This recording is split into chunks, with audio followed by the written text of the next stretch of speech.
آگے ساتھ ہی آیت نمبر 154 ہے، وَلَا تَقُولُوا لِمَن يُقْتَلُ فِي سَبِيلِ اللَّهِ أَمْوَاتٌ، اللہ کے راستے میں جو قتل کر دیے جائیں تم انہیں مردے مت کہو، بلکہ وہ تو زندہ ہیں۔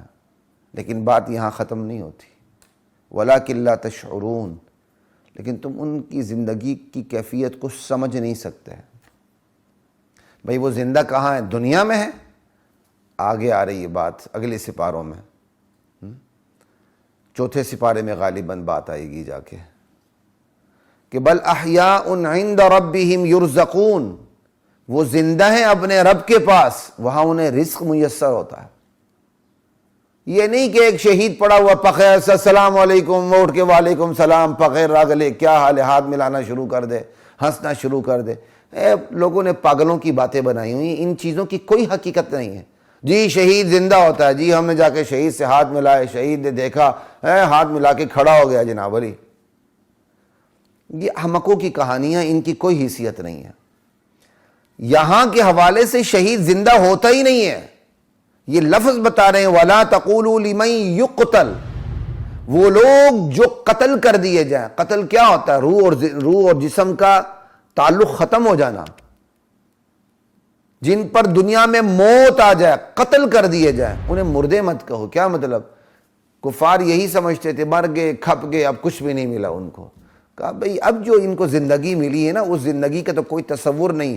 ہزار دنیا کی زندگیاں، اب انہیں جو زندگی ملی اس پر قربان ہیں، بلکہ دنیا کی زندگی اور جو جنت والی زندگی انہیں حاصل ہوئی ہے اس میں تو کوئی تقابل ہی نہیں ہے۔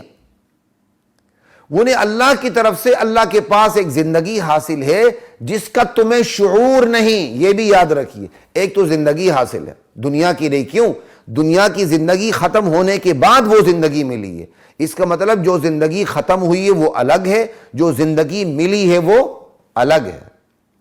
شہید ہوتا تب ہے جب اس کی دنیا کی زندگی ختم ہوتی ہے، اور جس کی دنیا کی زندگی ختم نہ ہو وہ شہید نہیں ہوتا۔ اگر وہ لڑا ہے تو وہ غازی ہوتا ہے، چاہے رمق باقی ہو، تڑپ رہا ہو، جان نہ نکل رہی ہو، وہ غازی ہے، وہ شہید نہیں ہے۔ جب تک اس کی جان نہیں نکلتی وہ مرتا نہیں، وہ شہید نہیں ہوتا۔ جب وہ مرتا ہے تب وہ شہید ہوتا ہے، اس سے پہلے وہ شہید نہیں ہوتا۔ ایک زندگی ختم ہوتی ہے تو پھر دوسری زندگی شروع ہوتی ہے۔ اگر دنیا کی زندگی موجود ہے تو وہ شہید ہی نہیں۔ دنیا کی زندگی ختم ہوتی ہے اور وہ ختم اللہ کے راستے میں قتل کیے جانے سے ہوتی ہے، تو اب جو اس کی دوسری زندگی ہوتی ہے وہ شہادت والی، شہید والی زندگی ہوتی ہے۔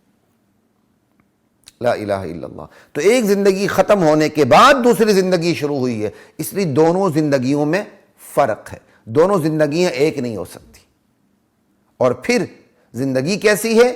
دوسری آیت میں موجود ہے کہ بل احیاء عند ربہم یرزقون۔ وہ میں بلکہ ابھی قرآن کریم کھول کے بتا ہی دیتا ہوں۔ یہ جناب علی آیت ہے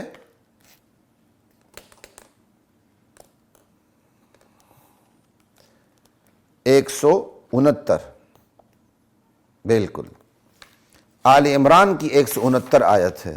وَلَا تَحْسَبَنَّ الَّذِينَ قُتِلُوا فِي سَبِيلِ اللَّهِ أَمْوَاتًا، جو لوگ شہید ہوئے اللہ کے راستے میں قتل کر دیے گئے ہیں انہیں مردہ نہ سمجھنا، بل احیاء، وہ تو زندہ ہیں، یہاں نہیں، عند ربہم، اپنے پروردگار کے پاس، یرزقون، انہیں وہاں رزق دیا جاتا ہے۔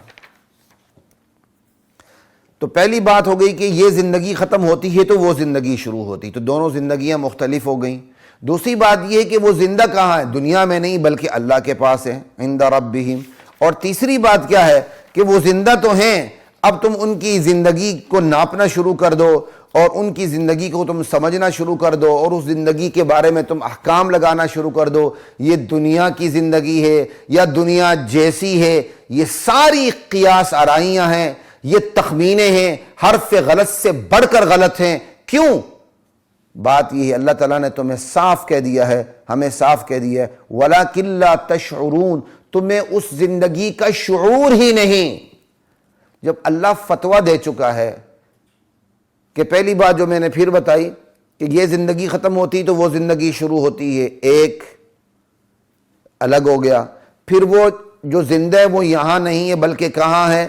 اللہ کے پاس ہے، دو، انہیں رزق دیا جاتا ہے، 3 پھر زندگی ایسی کہ چوتھی بات کہ تم تخمینے نہیں لگا سکتے وہ کیسی زندگی, دنیا کی سیٹ وی سیٹ ایسی باتیں چھوڑیں, ان کی کوئی حیثیت نہیں. جتنا بڑا مرضی کوئی بزرگ یہ بات کہہ دے اس کی کوئی حیثیت نہیں قرآن کریم کے سامنے.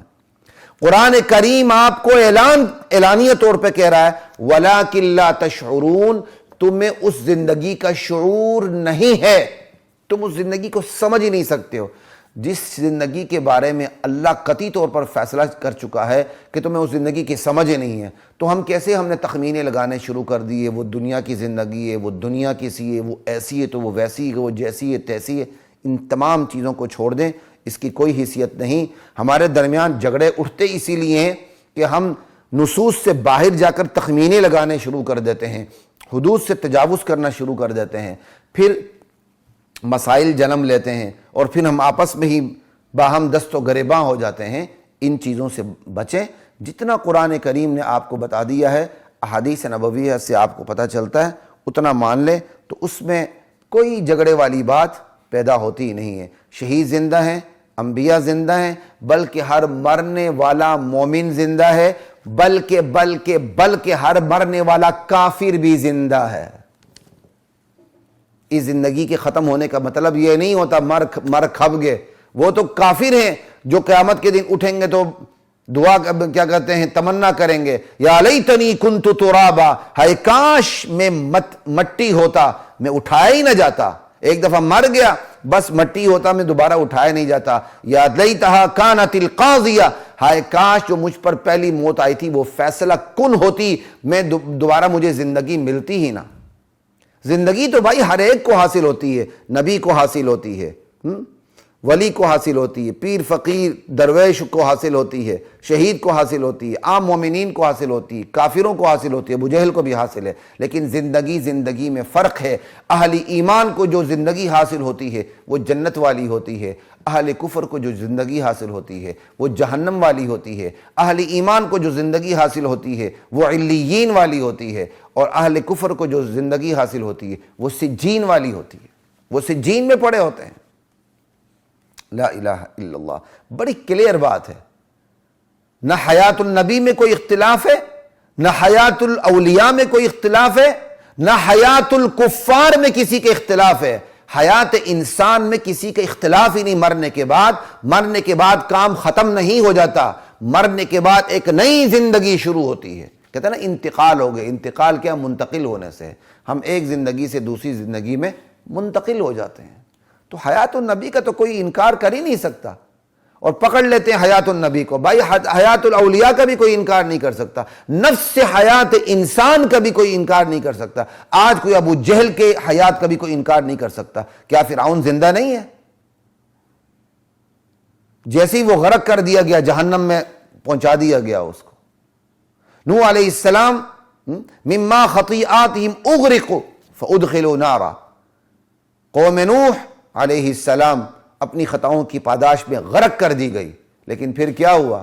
غرق کرنے سے دنیا کی زندگی ختم ہو گئی, نئی زندگی شروع ہو گئی. فادخلوا نارا, آگ میں داخل کر دی گئی. النار یعرضون علیہا غدوا وعشیا, فرعون کے بارے میں ہے. یہ آگ, اس آگ پر صبح و شام پیش کیے جاتے ہیں. یہ لا الہ الا اللہ.